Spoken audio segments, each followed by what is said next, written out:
I think that the ability for data to get unlocked and insights to get unlocked through a chat interface is really impactful. You don't need somebody that can write SQL to run some sort of sophisticated analysis around, what are our highest performing teams? What does that even mean? What's unique about these people, et cetera? Like AI is unlocking a lot of those insights, which is pretty cool.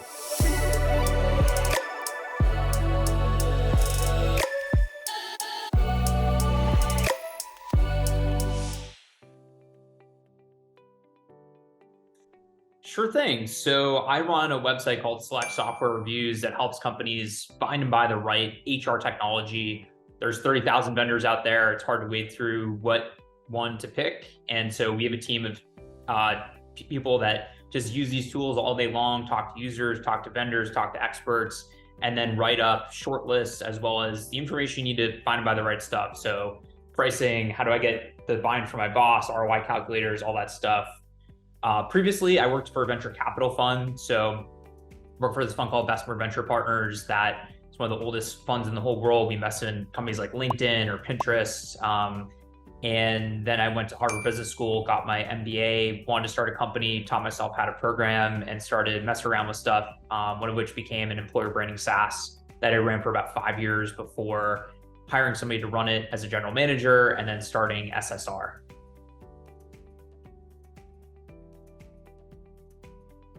Yeah, so I started it because I was spending a lot of time talking to HR and TA professionals and realized that tool selection was incredibly challenging.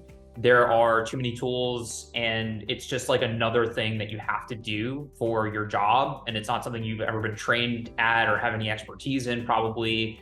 And so I saw that need. I saw a couple of friends started this website called bestreviews.com, which is essentially a way to figure out like what consumer product to buy. So chainsaws, golf clubs, standing desks, and they would have experts come in. They'd have like a lumberjack come in and be like, here are the 10 chainsaws, and this one's good for this, and this one's the cheap one, and this one's the, whatever. And I thought, oh, I wonder if we could do that for HR technology. Could we have experts come in, use all the tools, and in an unbiased way, really help people out? And so I started it as a side project, and I was the first expert, writing about applicant tracking systems and HR chatbots and stuff like that I knew pretty well. And I started to get some traction. People started to use the website. And so it's just sort of grown a lot from there. And it's, I think, become one of the biggest places on the internet that people use to research HR technology, up there with G2 and Capterra and some of these other bigger websites.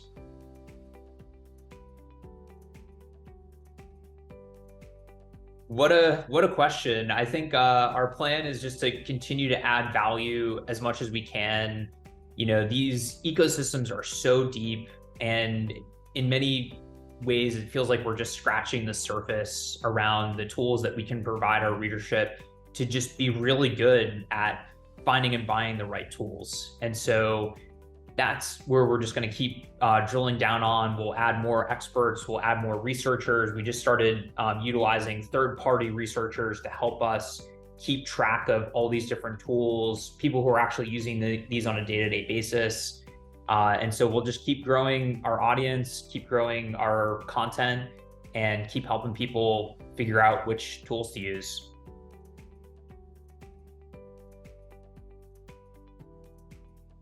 It's a great question. I think the cool thing about these platforms is that the human creativity is almost unbounded. And so allowing, a 3-person team to have this like really powerful technology, and thousands of those teams and thousands of big companies too, is going to unleash things that like we've just never thought about. For me, the obvious stuff is around talent sourcing, talent assessments, just sort of like the most basic, like rote sort of assessments or sourcing that is very formulaic, something that you could teach a human to do in a couple of hours. And now we can have a computer do a lot of that stuff. And that frees up the humans to focus on more strategic aspects of their jobs, more human-to-human connection, and really think holistically about the process versus just like the doing day in and day out. I think that the the ability for data to get unlocked and insights to get unlocked through a chat interface is really impactful. You don't need somebody that can write SQL to run some sort of sophisticated analysis around, what are our highest performing teams? What does that even mean? What's unique about these people, et cetera. Like AI is unlocking a lot of those insights, which is pretty cool. The downsides, of course, are there as well, where these algorithms, they're not perfect. They have hallucinations where they just make up information. They have bias. They aren't able to reliably, fully assess candidates. And in fact, in many states now in the United States, it's actually illegal to use these tools to do something like a candidate assessment, which I think is probably a good thing, especially for the short term. So it's sort of a double-edged sword there, but for the most part, I think it's really exciting. And the biggest thing that I'm paying attention to is just how quickly do these algorithms continue to evolve. And if they continue at the pace of the last 18 months, I think that 18 months from now, the world is going to look very different, let alone 5 or 10 years from now. It's going to look unbelievably different in ways that we just can't predict. Hopefully, most of them ended up being positive. But I think there's also a really strong probability that this technology starts to plateau. And what we find is that it's a great augmenter of what we're doing on a day-to-day basis, but it's never a replacement for human thought and reasoning.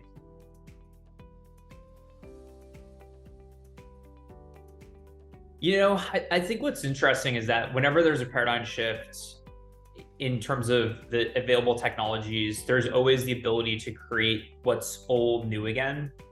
So, SaaS is like a really good example where moving things to the cloud allowed for much better, applicant tracking systems.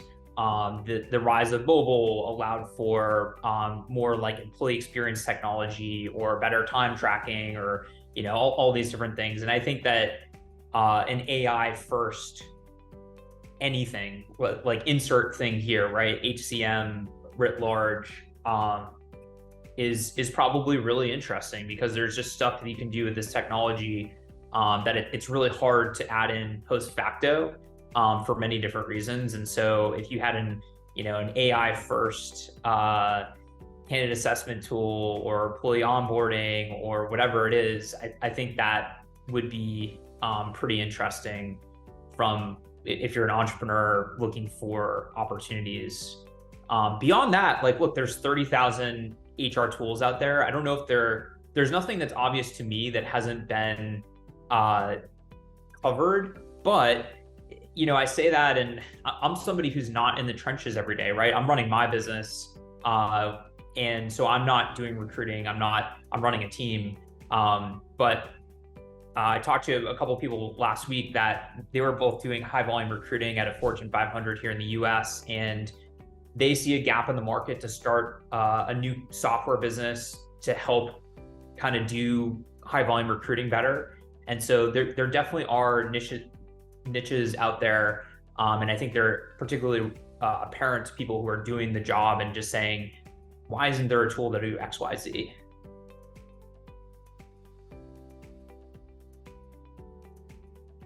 I think that, in the extreme, if you become sort of a thought leader in a space, then you're just going to get a lot of inbound, right? So if you're doing data science recruiting and you start a channel about data science career development and what are the skills that are in demand, how do you navigate interviews, what to look for in your next employer, how do you negotiate your equity plan, all these things that job seekers care about, you're going to have people listening to you. And so when you say, and by the way, I'm recruiting for XYZ hedge fund or Google or whatever, you're just going to get flooded with people who are interested. So it's great from that perspective, and having that as an asset allows you to be more marketable to an employer. If you're an entrepreneur, then you eat what you kill, and it helps you, I guess, kill more, which is sort of like a weird thing to say, but killing in a good way, getting more business. But if you're working for a firm, and you have this portable community and inbound lead funnel, then that just makes you much more valuable, right? It's sort of like a skill, but it's extremely scalable. So that's how I would think about it. The challenging thing is that you need to be comfortable creating content. You need to be fairly prolific. You need to know what people care about and choose your medium. You know, you might be a TikTok person, you might be a long form blog writer, you might be a YouTuber, LinkedIn poster, whatever the case may be. And it's going to take a long time. But if you just kind of like doing it, it's worth it. It's not that hard. And if you like it, and you should probably start.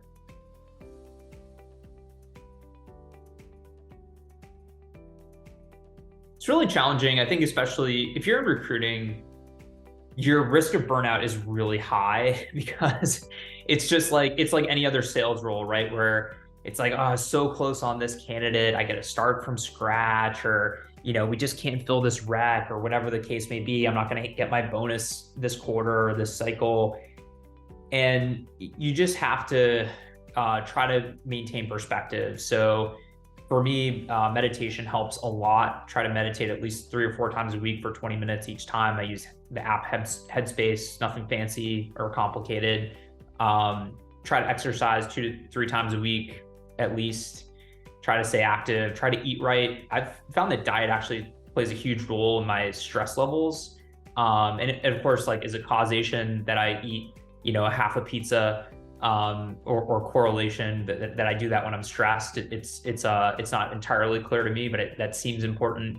Getting fresh air, getting enough sleep, having a good social life, all these things, and just knowing when you need to take a break, and then having that end result, like, why are you doing this, right? And maybe it's just, hey, I'm doing this so I can make a bonus and get paid.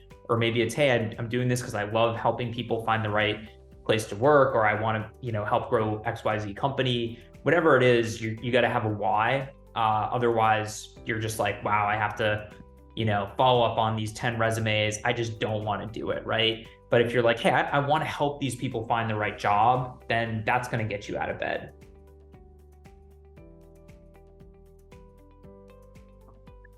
It has, yeah. I used to be somebody that gave a lot of feedback because that's what I always wanted. And I had a couple of instances in quick succession where that feedback was taken in a very negative way. And I just stopped doing it because it's like, you know, it takes a lot of time and effort to like collate, like, you know, here are some things I think you should work on. And I was sort of like taken aback by, I think it was 2 people like within the same week. It was probably for the same interview process that were sent me like 2 or 3 page long emails, basically being like, here's why you're wrong. And I'm like, okay, cool. You know, I'm just trying to help out. But I think that for me, that just sort of made me think, hey, this isn't the best use of my time. And you definitely do have an emotional response when somebody is getting aggressive with you.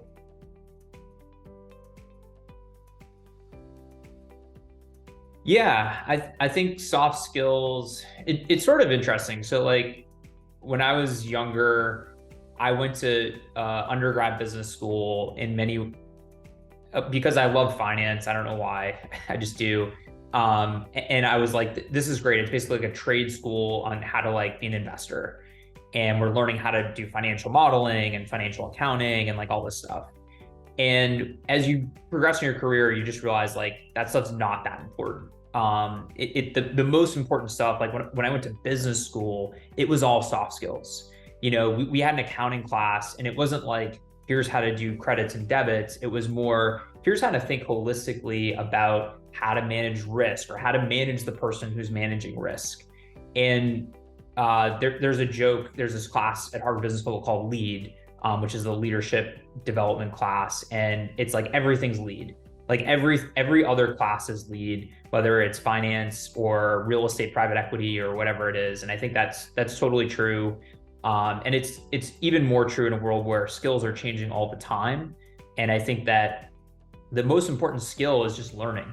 You know, like if you're able to figure out like SEO basics in 2 weeks and become an expert 2 weeks after that, that's almost essential for today's economy, because then look, SEO is going to change again in 6 months.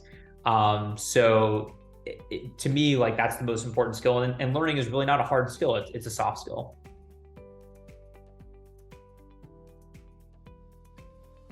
That is a really good question. I have a soft spot for people that reach out to me, and because I think that cold outreach just implies like you really care about the job, and it shows initiative. And like I typically work in startups where like you need initiative to survive and thrive.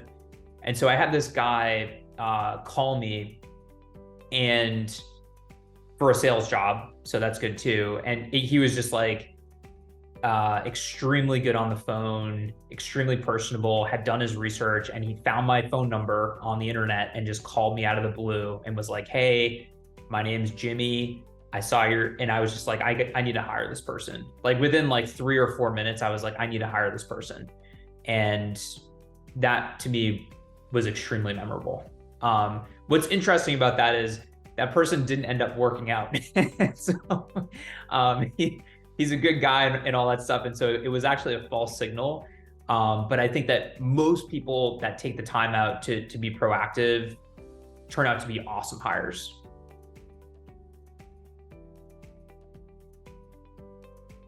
Definitely getting your offer letter, right? Like, one, you're sort of like, what's that number going to be? Two, it's exciting because you've accomplished something. And yeah, just by far the most exciting part.